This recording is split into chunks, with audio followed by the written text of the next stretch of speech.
আসসালামু আলাইকুম রহমতুল্লাহ। প্রিয় দর্শক, আজকে আপনাদেরকে জানাবো হযরত মুহাম্মদ সাল্লাল্লাহু আলাইহি ওয়াসাল্লামের ভয়ে এক বুড়ি মহিলা মক্কা ছেড়ে কেন পালাচ্ছিল। ওই বুড়ি মহিলার কথা ভোলার মতো নয়, যিনি ঘরের সমস্ত মালামাল বেঁধে ঘরের দরজার সামনে বসেছিল। সেই বুড়ি শুনেছে মক্কায় এক জাদুকর এসেছে। যেই জাদুকর যার সাথেই সাক্ষাৎ করে তার ধর্ম ছিনিয়ে নেয়। বুড়ি সেই জাদুকর থেকে পলায়ন করছিল এই ভয়ে যে সেই জাদুকর যেন তার বাপদাদার ধর্ম তার কাছ থেকে ছিনিয়ে নিতে না পারে। হঠাৎ সেই রাস্তা দিয়ে মহানবী সাল্লাল্লাহু আলাইহি ওয়াসাল্লাম যাচ্ছিলেন। বুড়ি মহানবী সাল্লাল্লাহু আলাইহি ওয়াসাল্লামকে দেখে বলল, বাবা, এই মালগুলি আমার মাথায় উঠিয়ে দিতে পারবে কি?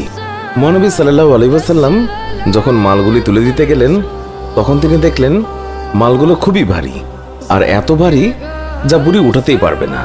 তখন মহানবী সাল্লাল্লাহু আলাইহি ওয়াসাল্লাম তিনি বুড়িকে বললেন, এটার তো খুবই ওজন, আপনি যদি অনুমতি দেন আমি আপনার এই মালগুলি আপনি যেখানে বলেন সেখানে দিয়ে আসব।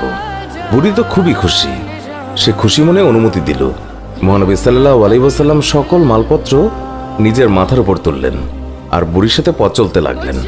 আর বুড়ি পুরো রাস্তায় ওই জাদুকরকে বকা দিতে দিতে গেলেন। মহানবী সাল্লাল্লাহু আলাইহি ওয়াসাল্লাম বুঝলেন বুড়ি কার ওপর প্রচন্ড রেগে আছেন। তাই মহানবী সাল্লাল্লাহু আলাইহি ওয়াসাল্লাম বুড়িকে প্রশ্ন করেন, মক্কা ছেড়ে কেন যাচ্ছেন? বুড়ি বলল, আমি শুনেছি মক্কায় এক জাদুকর এসেছে যে মানুষের ধর্ম লুটে নিচ্ছে। আমি সারা জীবন মূর্তি পূজা করেছি, আমার বাপদাদা তারাও মূর্তি পূজা করেছে। আমি চাই না আমার এই বয়সে বাপদাদার ধর্ম আমার কাছ থেকে ছিনিয়ে নেই, তাই আমি মক্কা শহর ছেড়ে চলে যাচ্ছি। মহানবী সাল্লাল্লাহু আলাইহি ওয়াসাল্লাম বুড়ির কথা শুনে তার মাল ফেরত দেননি, বরং যত্নের সাথে মাথায় করে বুড়ির সব মালামাল বহন করে নিয়ে গেলেন। বুড়ির গন্তব্যে তার মালামাল পৌঁছে দিয়ে মহানবী সাল্লাল্লাহু আলাইহি ওয়াসাল্লাম চলে আসার সময় বুড়ি জিজ্ঞাসা করল, বাবা, তুমি আমার জন্য এত কষ্ট করেছ, তোমার নামটা তো বলো, যাতে আমি লোকদেরকে তোমার নাম বলে প্রশংসা করতে পারি। আমি মক্কা থেকে এক জাদুকরের ভয়ে পালিয়ে এসেছি, সাথে আমি মানুষের কাছে এও যেন বলতে পারি যেই মক্কায় জাদুকর আছে সেই মক্কায় তোমার মতো উঁচু মনের নওজওয়ানও আছে, উদার পরোপকারী যুবকও আছে। আমি তাদের কাছে তোমার নাম বলে বলে প্রশংসা করব। বুড়ির কথা শুনে মহানবী সাল্লাল্লাহু আলাইহি ওয়াসাল্লাম হেসে দিলেন আর বললেন, যে জাদুকরের ভয়ে আপনি মক্কা ছেড়ে এসেছেন সেই জাদুকর আপনার সামনে দাঁড়িয়ে আছে। বুড়ি বলল, সত্যি সত্যি আপনি মুহাম্মদ? হুজুর বললেন, হ্যাঁ, আমি সেই মুহাম্মদ।